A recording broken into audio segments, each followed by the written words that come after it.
বোকাজান সমষ্টিত আছে আৰু আমাৰ পৰম শ্ৰদ্ধাৰ বোকাজানেৰ বিধায়ক আৰু আমাৰ বিধানসভাত আমাৰ নেতা আমাৰ ডেপুটি স্পিকাৰ তেও উপস্থিত আছে আৰু আমি কিছুমান মানুহ গোলাঘাটেৰ পৰা ইয়াতে মোটৰ ৰাইড কৰি আহিছো তাৰ মূল কাৰণ যে যোৱাবাৰ যেটো আমাৰ এক্সিডেন্ট হৈছে 2954 গৰাকী মানুহ তাৰ ভিতৰত 79% এক্সিডেন্ট হইতো তো টু হুইলারের লগতে বেশি কলিউশন হয়েছে এই কারণে আমিও আমার যাত্রাটো আমি টু হুইলার বাছি দিছি আমার লগতে সরকারি কিছুমান বন্ধুয়ে আমাক সহযোগিতা করিলে আৰু আমি আজিৰ দিনত 3000 কিলোমিটাৰ ক্ৰস কৰেছি এই মুহূৰ্তে 86টা সমষ্টি পালো আৰু প্ৰতিটা সমষ্টিত গৈ আমি এই অঞ্চলেৰ মানুহ এই অঞ্চলেৰ মাটি সেৱা কৰি আমি প্ৰাৰ্থনা কৰি আছো যে সকলে মিলি আমি সমস্যাৰ সমাধান কৰিব পাৰোঁ কাৰণ আমাৰ state level road safety council আছে district level road safety council আছে প্রতি মাহে আমি বহি আমি 5টা কারণ আমি উপলব্ধ হৈছে যে প্রথম কথাটো হল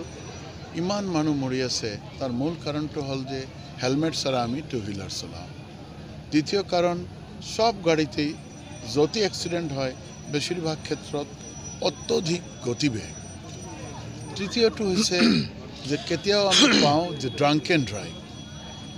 ৰাইজে ড্ৰিঙ্কস কৰি ড্ৰাইভিং কৰি চতুৰ্থ আৰু এটা আছে কাৰণ যে টেলিফোন কৰি মানুহে ড্ৰাইভিং কৰে মনটো আনমনা হৈ থাকে কেতিয়াও নিজে ধাক্কা মাৰে নহলে আনে ধাক্কা মাৰি যায় আৰু পঞ্চম নিজেৰ গাড়ীত নিজেৰ সিট বেল্ট নিপিন্ধে এই 5টা কাৰণ যদি আমি নোহোৱা কৰিব পাৰিলোহেঁতেন তেনেহলে 85% আমার এই এক্সিডেন্ট কমি যায় হয়তো প্রাকৃতিক কারণে বিভিন্ন কারণে যেটো হব লাগে হব নহলে এইবিলাক সব আমি মানুহবিলাকৰ ক্ৰিয়েটিভ এক্সিডেন্ট কাজে আমি বিনম্ৰতাৰ লগতে সকলোৰ ইয়াতে অনুৰোধ কৰিবলৈ আহিছো যে সকলে মিলি আহক যেনেকুৱা আমি কোভিড-19 আমি পৰাভূত কৰিলো ঠিক তেনেকুৱা যাতে আমি এই 5টা কাৰণ মানি আমি এক সুৰক্ষিত পথ আমি ৰাইজক উপহাৰ দিব পাৰোঁ তাৰ কাৰণে ইয়াৰ পৰা কলৈ যাব কোনদিনা সামৰি মাৰিম আজি আমি লাষ্ট আমি কাজিৰঙালৈকে গৈ মটৰসাইকেলটো ৰাখিম কাৰণ কালি পৰহি আমাৰ কেবিনেট আছে আহাকালি সৰকাৰি দুটা প্ৰোগ্ৰাম আছে বুঝাই এনেকুৱা মাঝে মাঝে বিৰতি হয় 86 সমষ্টিলৈকে আহিলো আৰু ৰাইজৰ উদ্দেশ্যে আমাৰ শ্ৰদ্ধা জনাই আমি আমাৰ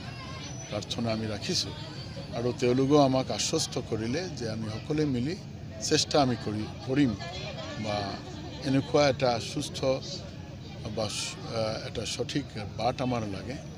86 পাছতে যি সমষ্টিবিলাক আছে সকলোতে যাম মাঝে মাঝে অলপ বিৰতি থাকিব এতিয়া এক্সাক্ট টাইম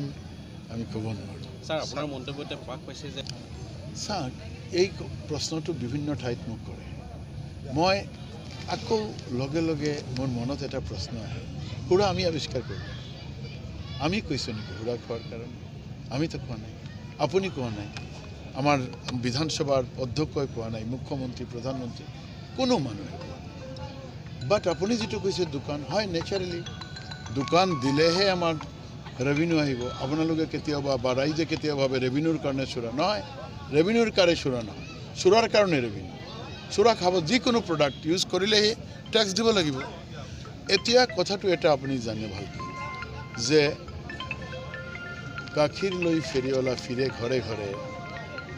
মদেৰ দোকানে লোক নিজে ভিড় কৰে এতিয়া ভিড়টো আমি কৰাই দিলো না নিজে নিজে কৰি আছে এটা এক্সাম্পল দেখাক যে পৰিমল শুক্লবৈদ্য মন্ত্ৰী হৈছে এদিনেৰ কাৰণে কোনো মানুহক চুৰা পান কৰাৰ কাৰণে এনকাৰেজ কৰিছে স্যাৰ এটা প্ৰশ্ন আগন্তুক স্যাৰ লোকসভা নিৰ্বাচন আপনি শিলচৰ সমষ্টিৰ পৰা প্ৰতিদ্বন্দ্বিতা কৰিব বুলি সংবাদ প্ৰচাৰ চলি আছে কি ক'ব এই ক্ষেত্ৰত নহয় দাদা মই মানে এনেকুৱা যে